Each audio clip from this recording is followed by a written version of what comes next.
So what's next? So this is the people that are on the flyer aren't necessarily all.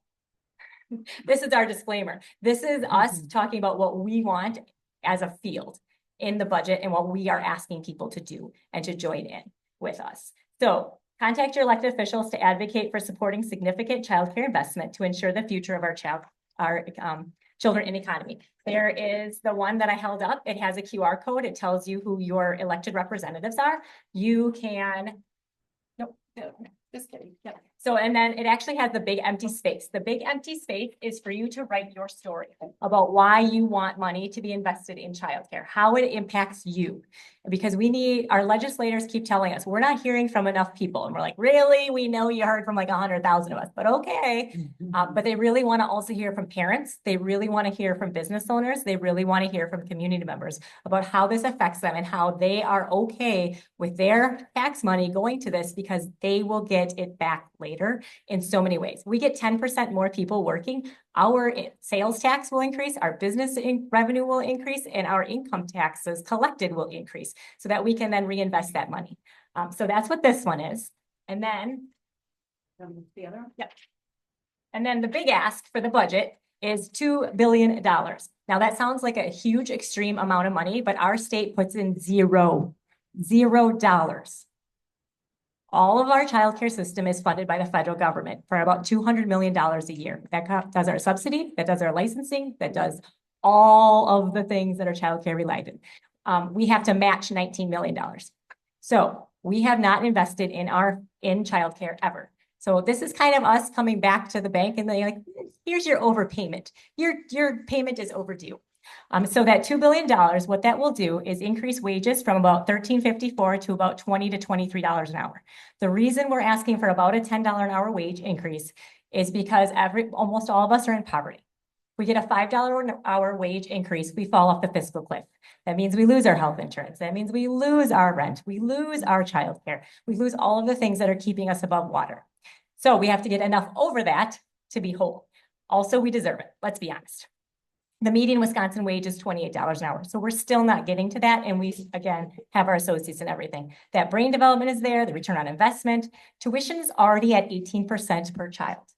If we raise $100 to $150 a week, tuition is going to be 40 to 50% per child of a parent's income. Can't do that. It's impossible. We don't want to do that. Subsidy, we only have 9% of people who qualify for subsidy who can actually utilize it. So our subsidy system is not working either.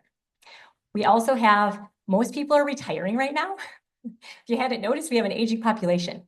As they're leaving, we need more people to replace them. We are no longer a state that needs to attract employers. We need to get employees. Our brain drain is also huge. We lose between 10 and 20% of our young people every year to other states. They're going to states like Minnesota who are investing in childcare. They're going to states like Illinois who are investing in childcare and investing in their people. So we need to be able to attract young people, not retirees, to our state. Talk about that. So yes, so this one, the QR code is to sign a petition that I'm going to turn into the governor's office on Friday. That's Wisconsin Early Childhood Action Needed that is putting that in. We do have several throughout the state. I'm going to use the cheat sheet. Several other groups that have signed on, including Main Street Alliance, Department of Public Instruction is supporting us, 9 to 5, Kids Forward, the City of Madison, Wisconsin Child Care Administrators Association, the Milwaukee Child Care Association. Did I say that right? They have all signed on as well. We've asked several of our other partners that we can work with to also sign on, and we'll be adding to that list. So does anybody have any thoughts or questions or like stories they want to share? These 6 or 10, we have like 15, 20 minutes. So does anybody have stories or anything that they want to share, questions that they want to ask to talk about why this investment is important? Teachers, parents. What is Minnesota doing? And give us an example Yep. of something that works. Yep. So Minnesota actually put $1 billion in their budget last time. And what that was to continue their program that they had started with their COVID relief to help the wages. They also did a true apprenticeship program. So I think that starts this year where they pay for the people to go back to school, whether high school or post, like somebody who wants to go into the career. And then the mentor gets paid $5,000 to do the mentoring, to work with the person so that they actually get a good apprenticeship experience. And then the mentee gets paid $3,000. Because right now it's really hard for us to take on mentors because we can't pay them. And then also the person doing all the extra work should get paid for their, their time and skill and knowledge. So that's part of it. They also did, if you make under $80,000, you get free college now. That was added in there too. But the big bulk of the $1 billion was really for the wages and things. And Minnesota has the same demographics as us, but they have twice as many regulated childcare programs.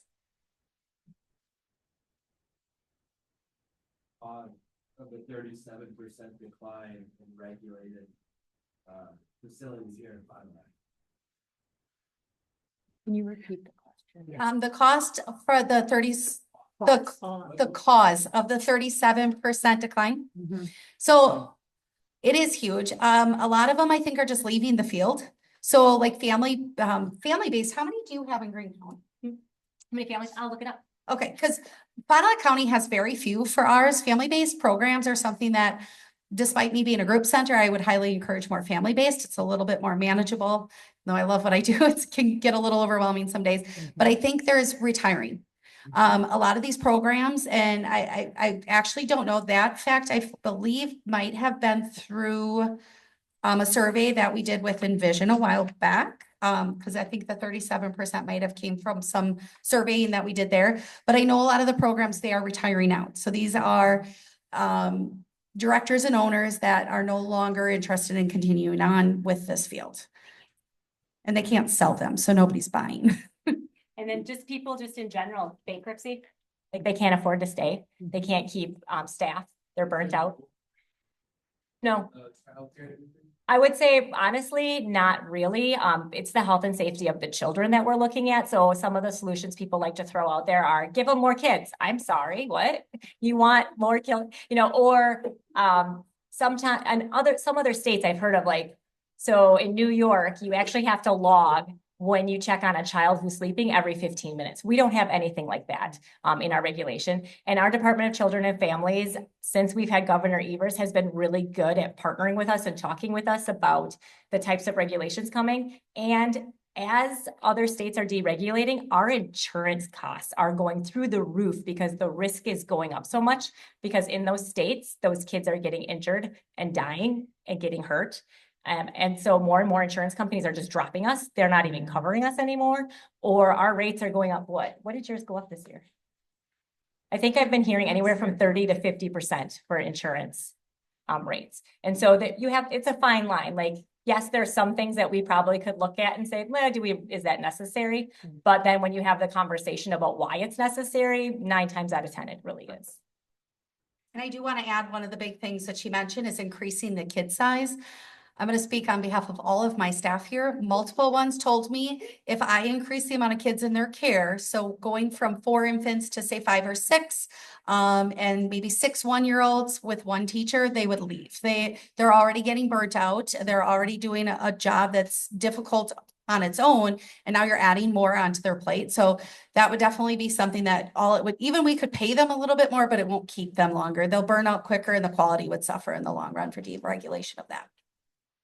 There are 13 regulated family childcare in Greene County. So we do have more family childcare than you have 5. So the other piece too is I've never had a parent come and tell me, wow, I think you need more kids. Because that's what, when that's the solution, you're like, I don't know that any parent would be like, I'm more comfortable if you take 2 more young ones, it'll save, so it's kind of one of those things. You have to look at the reason for most of the rules. I don't envision very Fond du Lac you're heading a big, like, probably 2 years ago, there was that whole data, is that right timeline? Yeah, Okay. Yeah, there was like a big data collection, a lot of meetings, a lot of things. Is there still meetings going on about that? That did quiet down. I was part with the child care task force. It kind of quieted down a lot just because the same things were kind of being brought up. Unfortunately, the solution is funding. We've looked at other things. We've looked at getting funding locally. We looked at having businesses invest. We looked at having businesses maybe run their own. None of those things were feasible for our county, and I don't think they're feasible for most areas. So unfortunately, while we took the big collective of a lot of very smart people, that it came down to funding, and Fond du Lac County itself doesn't have the funding to support our county to do what we need to do for childcare providers. Just curious, like, what that meant. I think you're I'm sure it did. doing more meetings and things coming up though, right? You're planning on? Yeah. Yep, and we've like people, we still have like occasional emails. They were in a group chain to kind of talk about getting us back together. And I'm always willing to share my side of like the information and always hear from other people and their ideas and work through them. So it's not gone. It's just kind of took a little bit of a break, I feel like. So hopefully once these solutions come up, we can keep going. And then just to kind of talk about it with the funding, 20 states now invest in childcare. Before the pandemic, there was maybe 2 or 3. So people are really understanding. The states that are investing the most are the ones where tuition is now $300 to $400 a week per child. That's where we're headed if we don't cut this off with our state budget. Because it got to the point where so many people were leaving the workforce and so many parents were complaining that then they decided to do something. I was also going to say Minnesota is actually, them and Connecticut are both looking at for this next budget, putting together their own basically American Families Plan where the parents will be capped at 7% of their up to 7%. If they're in poverty, it's less than that, of their annual income, and then paying the true cost of care, which is the amount of money it actually would take to run a classroom and pay the teachers a livable wage. I don't even know if that counts. Does that count benefits? Do you know the true cost of care, or is that just wages? Okay, so benefits are kind of factored into that. So basically what we charge is the market, what the market will bear. And it's amazing we've made it this long because it's a fine line. And so we charge what we think we can get out of the most parents in order to stay afloat and pay our people something. And it's not working anymore because, hey, I can go work anywhere. I can go stock shelves at Costco for $30, $25 an hour, get benefits. And so, you know, looking at all of those different things. And yes, I love what I do, but at the end of the day, I need to retire. So like myself, this last year, I've raised my rates incrementally about $70 a week from where I was because of the different revenue losses and things. I did not have my last 3 spots filled till the day before they were open. That has never happened. I've always had them filled months in advance, and it's because they couldn't afford me. And I take subsidy, and my families on subsidy still pay me about half of what I charge. They can't afford it. But at the same time, I'm looking at it going, I need to pay my bills. My operational costs last year went up $9,000 between property taxes, utilities went up crazy, my insurance, all those things. And yes, it's in my house, so part of that's shared. It was $9,000 of my business. So I had to raise my rates that much. So my increase of 70 a week, I still don't make any more than I did 5 years ago. Connecticut, Vermont, Minnesota, and. Yep, so New Mexico, yep. Are they seeing an increase in population, or are people moving there because of these measures? That's a good question. I haven't looked at that part of it. I wouldn't doubt it. I actually do need to follow back up with a couple of our state reps who made comments during the budget last year that we were going to attract all these people from Minnesota into Wisconsin because of that budget. And I need to follow up with them. So thank you for that reminder to find out like what's happening, because they can kind of see who's buying, who's moving, all of those types of things for demographics. Like I said, I haven't seen anything as far as population changes.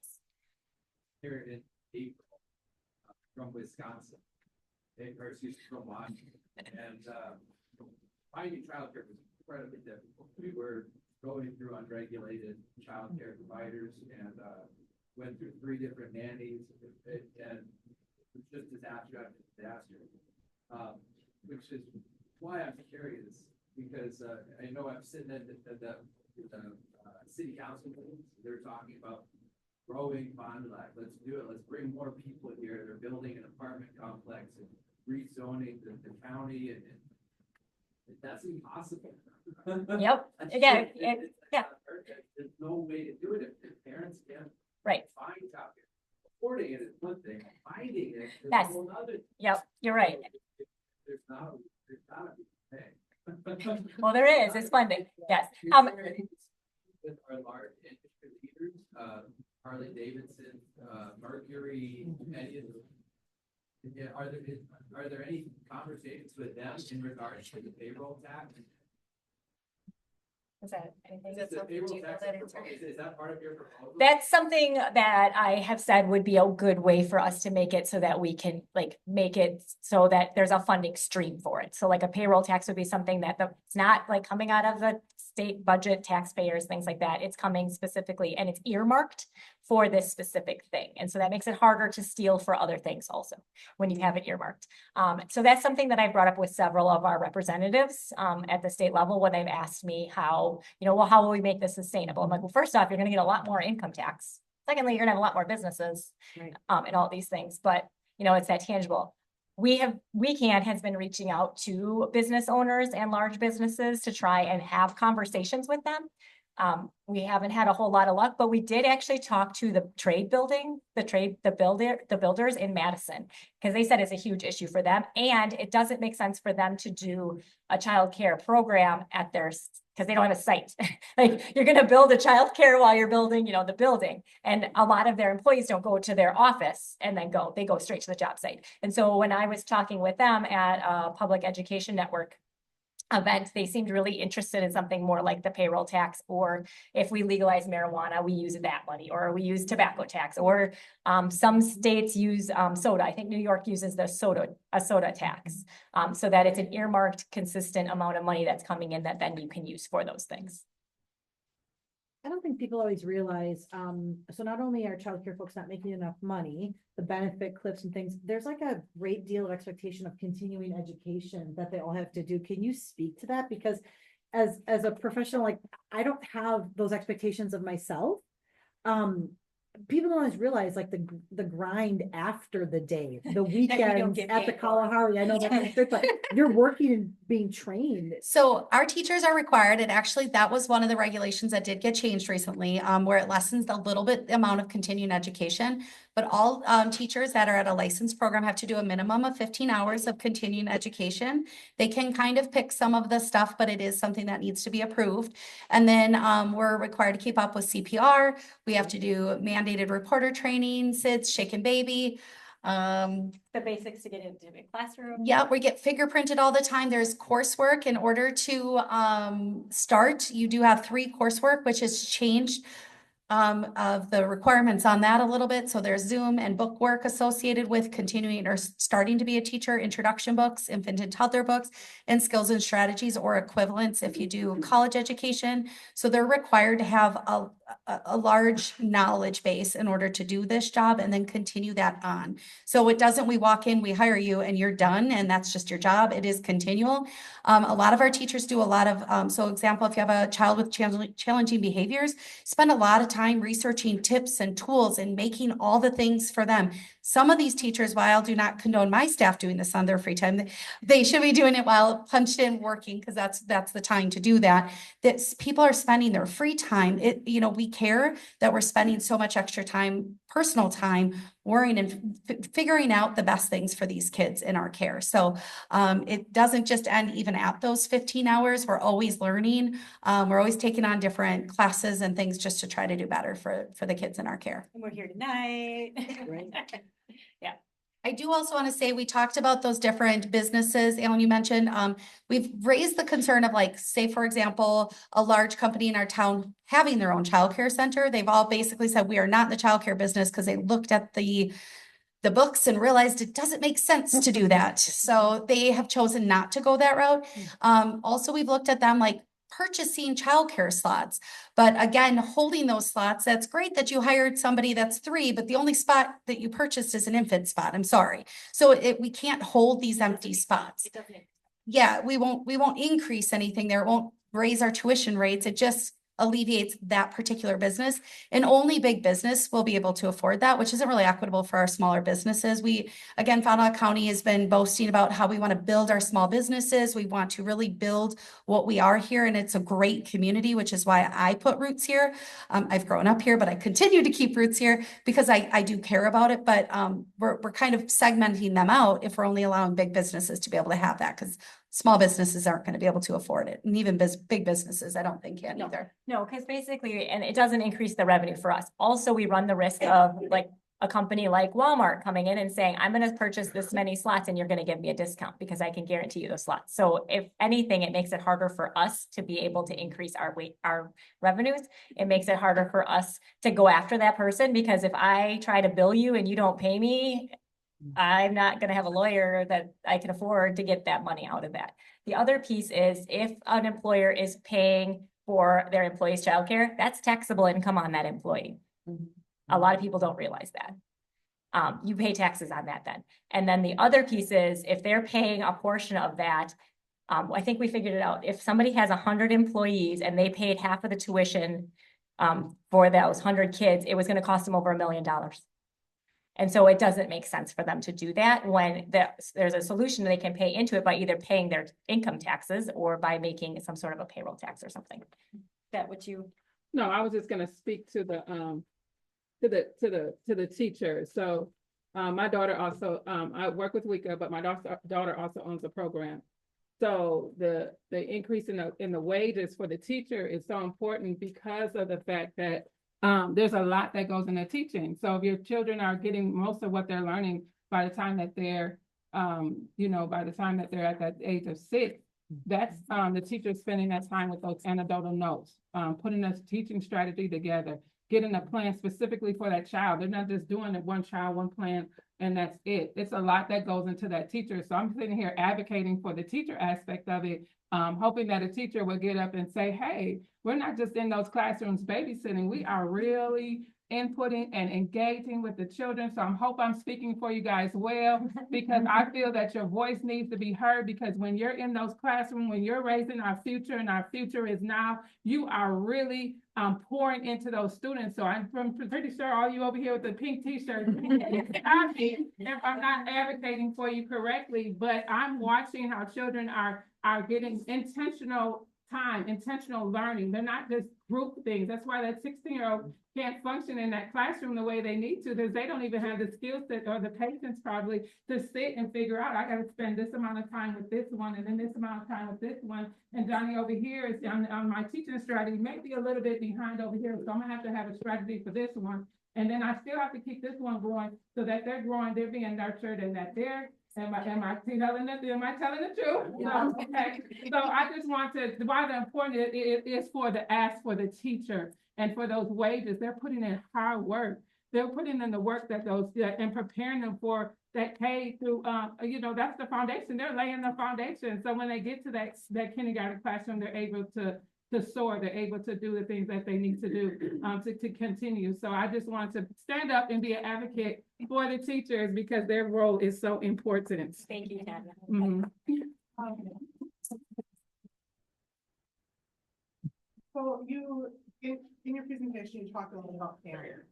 And I'm a single mom, not just single income household, a single mom. I don't have friends or family to rely on to help me take care of my kids, because they're also in the same situation where they have to work and they're single parents or they're single income households, and they don't have the capacity or patience themselves to take on more kids just as well as our childcare providers are. So I work part-time for a nonprofit. I'm a full-time student. I have an associate's degree, and I don't qualify for childcare assistance because of just procedural things. I had my daughter in New Mexico, and they don't enforce child support, where Wisconsin does enforce child support law. So I have to go through the whole child support system for my daughter's father to be able to get my food stamps, to get childcare assistance and all these things, right? Thankfully, I am in a program at Marian University, Working Families Grants, that helps me pay for some of my childcare and living expenses, but that will only cover certified programs. I'm grateful that I was able to move my son earlier this year from just a private home childcare provider. She wasn't certified or anything. I was able to finally find a family-based certified program and was able to qualify for this assistance from the grant program. But my kid's a biter, my kid's a kicker and a hitter, and I just got a 30-day notice to say that if he doesn't get his shit together, I don't have childcare. And trying to find, just like moving here, trying to find childcare, and those people that lost from the facility that closed, trying to find that last minute change in childcare so that I can still qualify for this grant program to be able to support me. I don't have any options other than getting on a 2-year waiting. I am stuck. And then what does that mean? Well, right now I'm also taking care of my daughter after she's done with school in the middle of the day because her nanny, who I pay under the table, a 70-year-old lady is having surgeries left and right, is taking a week off of caring for my daughter. So I have to bring her to the office with me. Thankfully, I work for We Empower, and they are a family welcoming place that I can have my daughter in, but she's still a distraction to everybody else in the office because she wants to help everybody. But there's days that I'm missing out on work because she's having a full-on rampage because she's 4 years old, and that's what 4-year-olds do, right? And so now I'm also faced with a situation where I might have to bring my son to the office with me too. And I don't have any other option. I make less than $1,000 a month. I can't even afford hire a babysitter to come over for a few hours so I can get some work done or just to have a moment of silence for myself. I don't get that privilege that maybe 2-parent households do, or even like a 2-income household does. I don't have that privilege while I'm trying to better my life, trying to better the community by working in a nonprofit sector, and just to be a good parent myself. And I feel like that speaks for a lot of single parents. Like, not just are we struggling financially, but our mental health is struggling. And that just creates this cyclical effect. You know, I'm in my job, I'm a program coordinator, and it's my responsibility to create programs that moms can come and build a sense of community. They can get education on how to improve their lives. They can gain new experiences and add things onto their resume. But we can't even get women to participate in those because they don't have anybody to watch their kids. The only reason I got involved in that is because they offer a child care for their 12-week series and for one other program. So I was able to participate in those 2 small things, but now I'm making programs that I can't even participate in myself because there's no child care. So the issue is so massive. And really the only solution is funding, but where do we get that funding from, and how do we get other people that think, oh, I don't have any kids, so I shouldn't have to raise my taxes, you know, to put into that. But it affects the mental health of our parents, of our community members, of our child care providers, like in so many different ways. It is a macro level problem. And I wish that more single parents are in here, but they probably either didn't know about it or don't want to overload the childcare workers upstairs themselves. Like, I felt that dropping my kids off and see 2 little girls in there watching all those kids. Like, that is a picture of the problem that we're facing. And like, my heart hurts for all of those other single parents out there that are stuck in the same situation. If I have my kids at work with me, or I have to stay home because they're sick, I'm literally a paycheck away from being homeless. On top of it, about to lose my car too, so we don't even have a car to sleep in if we do get that. You know, so this is just a really big problem, and I wanted to share my personal experience and current struggles with you guys, just to give you a picture. Maybe if you're not a single parent household, but man, it's hard out here. It's really hard. Thank you so much for sharing that. And that's what it comes down to, is we need to care about each other, and it needs to stop being my, it's we, because all of us are impacted by everybody else. Thank you so much for sharing that. Human issue. And I'd like to hit on, I talk a lot about that choices. You need to have choices, and unfortunately, Fauquier County is not giving you them. Wisconsin's not giving them to us. So we need to, that's where it is the funding. It is asking out of that surplus of money that we had, despite some people saying that it's not there, it's there, that to invest, because it will return back. It will come back, because again, you'll be able to participate more in the workforce. As you continue your education, you'll be able to continue participating and putting back into our community. So again, appreciate you sharing. I'm just curious, a lot of industry sectors have lobby days and things that, really, and obviously they have lobbyists, right? I don't know how organized Freetown is, but it seems to me that that would be a really good move because they need to hear those stories. Yep. So WeCan is just a grassroots group. We don't have any funding. It's all volunteer. But it's really getting people to go and show up and talk to your reps because that's what it takes. Lobby days are great. WECA has one in April set up. Supporting Families Together Association has one set up in March. Main Street Alliance, which is the small business group, has one set up in February. And we have been working really hard to combine forces with the Wisconsin Public Education Network, and we're participating in theirs the last Friday in February. All of these advocacy days actually are open to the public to join, so you can sign up and join in on those days. If you signed in on the Child Care Matters presentation with your email, I will get you added to our WeCan mailing list. And what we do is we send out action alerts like, hey, there's this bill. This is why we think it's great. This is why we think it's awful. Please contact your reps. Here are the reps you need to contact. Here is the day that they're having the hearing. We showed up at hearings. How many of us, Joan? We had hearings that were hours long.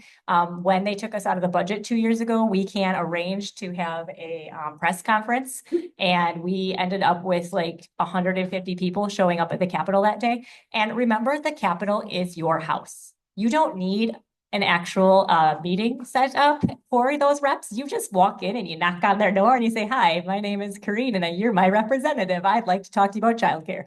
You can call them. So we have a lot of those actions set up. Writing letters to the editor, that is still something people like to read because it's the gossip, let's be honest. So write letters to the editor about why childcare is important to you and really come together with those neighbors. And when you have people complaining about, well, I tried to go get my car taken care of, but they didn't have any openings because, so-and-so was out because their kid was sick. Yeah, guess what? There's no childcare. So, really like when you have those opportunities to bring those things up, bring it up. Or, somebody's like, well, look at this kid, melting down in the middle. Why are they even here at my work? Well, because they don't have childcare. How about you write to your rep? And so having those, right in your back pocket anytime to have those opportunities to talk to people and really help people understand that we are their bosses. We pay them their salaries and they need to listen to us. And if they don't listen to us, guess what happens? You get voted out. We voted a lot of people out this last year because they weren't listening. And the people that were running instead ran on childcare as a platform, which, Joan, the last 10 years, how many times do you think that's happened? Not many. Yes. Yeah. And I want to just piggyback on what you're saying. You don't have to go to Madison if you're intimidated by going to Madison. Your reps all have regional offices. Feel free to call them and find out when they're in-house to their regional office. Or their aides are super to talk to. Anybody in their system is great to talk to them. You don't have to go anywhere. And if you have a program or a business, invite them in. Yep. Invite them into your business. Because that's their job is to work with us. I do want to also just kind of top on that too. Prior to meeting Kareen, I was a big person thinking that like my voice is small, what does it matter? Now meeting her, I've done a few of these, not as many as her, but know that even if you are just one voice, you continue to talk with people. Everybody does. Not everybody, a lot of people do care about this. So banding together and really speaking up, continuing to send those letters, making those phone calls, the more they hear you, or the more they hear from you, the more the message hopefully will come across. So don't worry about, as I speak and I stuttered through some of my stuff, know that I encourage even my daughters, sometimes we make those mistakes, but you got to keep speaking up, keep saying some stuff that matters to you so they can hear you. And childcare really will hopefully hit home soon. Yeah. And I didn't go to school for this at all. I showed up at a town hall not knowing what I was doing to talk about how I needed support for a kid in my program. So it takes practice, but you do not have to have gone to school for political science or anything. You don't have to have that experience because it's, you're the constituent. So make sure you sign the petition. I just checked. Only 3 people have signed it since I showed it to you. Actually talk a little bit more about what the petition is for. So is it money? Is it? Yes. For the So this petition right here is for, the governor right now is holding listening sessions throughout the entire state. He's in Ashland tomorrow. He was just in Milwaukee. He was just in Appleton last week, or his office, I should say. And there's a virtual one next Monday between 4 and 5:30. You can go to the wisconsin.gov website and find all that information. If you can't make it, there's actually a place for you to write in your comments about what's important to you for this next state budget. So childcare, public education, roads, whatever it might be. So this petition is for the governor to include $2 billion for childcare investment for wages in the budget. But only for. That's what this specific one is, yes. Others. Yes, because what'll happen is that we'll have higher wages so that we can hire people and we can open classrooms and tuition will be stabilized. Without this, we're looking at tuition going up astronomical amounts. And I do want to. And more people getting into regulation. So like the experience she had with having people unregulated, they might have been legally operating, but then they couldn't take the assistance. They couldn't take the money. And a lot of people, it's not worth it to them to have to go through the process if you're not going to make any more money at the end of the day. So if there was a promise of, oh, you're going to get an extra $400 a week, okay, sign me up. They're going to go through the process. With the childcare accounts, the number of regulated family childcare went up significantly because they had a reason to get regulated. I do want to also say there will be more spots open because I mentioned I'm licensed for 135, but I only have 111. I'm not the only program in Fond du Lac County that has classrooms closed. It's because we can't find qualified teachers to work in those rooms and continue to stay working. So with this additional funding, knowing that you're going to get paid not $13.78, knowing that there's a possibility of making $23 an hour, more teachers that enter the field get early childhood education degrees. A lot of them leave for public school jobs that can give them benefits or other jobs like Costco that you can pay more money. We don't have Costco around here, but they can pay them more money. Then they'll stay in our field, which will open up more spots. So I could have about 20 more full-time slots available for families like this, but I have to find those teachers and make sure that they're qualified, they're educated, and that they're going to be committed to that position. So when you have that little guy who's struggling and biting, you can support them instead of expel them. Readdressing the politicians here in the state and locally, did you guys invite any politicians and did anybody arrive? Are we sitting amongst them now? We do have some. Right, we're gonna. Yeah. We do have a couple county board members that attended, some staffers that attended as well. So there are some, for example, Governor Evers sent a representative, Senator Fine sent a representative, and then, Congressman Grothman is in Washington, and Representative O'Connor replied, but I think he had something pre-scheduled. This was kind of last minute, so I understood that they would not, and I have had Congressman Grothman, Representative O'Connor, and Senator Fine have all attended events that I have hosted. So they all have heard this messaging from me in the past, as well as I've gotten to do something at Envision with Congressman Grothman as well. So we have had some FaceTime with them. And I know Senator Fine, I believe, has gone to quite a few other programs too, so. I could just add to that, two quick things kind of on the same topic, but I think back to the lobby conversation that we were talking about. So the Y state alliance, we have an alliance within the state as well, 30 YS locations throughout the state.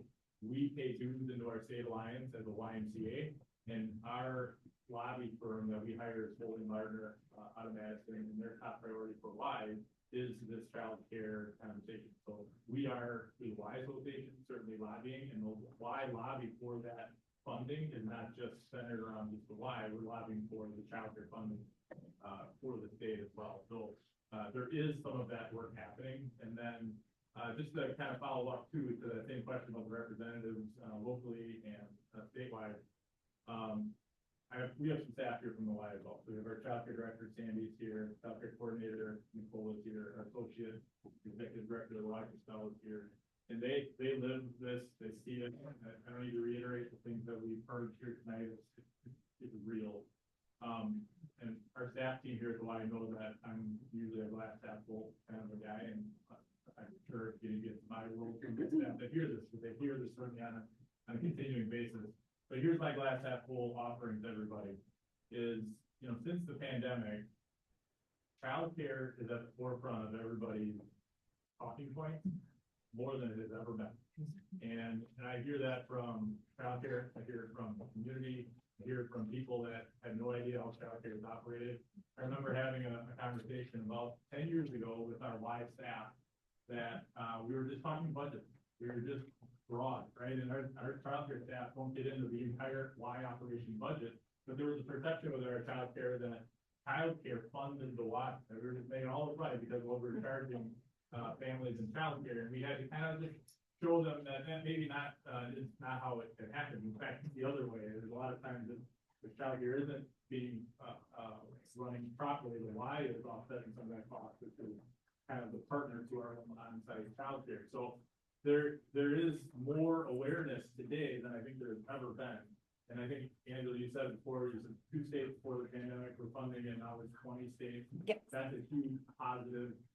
And then as far as our local and state representatives, I have had great conversations myself with our local and state reps that understand this. And even though there's very different sides of the aisle on how to fix the issue, we're hearing positive attempts to change things, whether it's child tax credits, family tax credits, to incentivizing businesses to open, through childcare. And those are things that are happening and being discussed on both sides of the aisle. We just hope in this industry that we can come to some sort of an agreement to make sure we're working together on that. And I think, again, it is not for lack of awareness, and I'm really appreciative of our local and our state attempts on both sides of the aisle that are looking at this as a #1 issue in our state, where it has never been. So there's my attempt for some glass half full connect. Thank you for all being here. This is why it is known like it is today, how to develop this industry. So.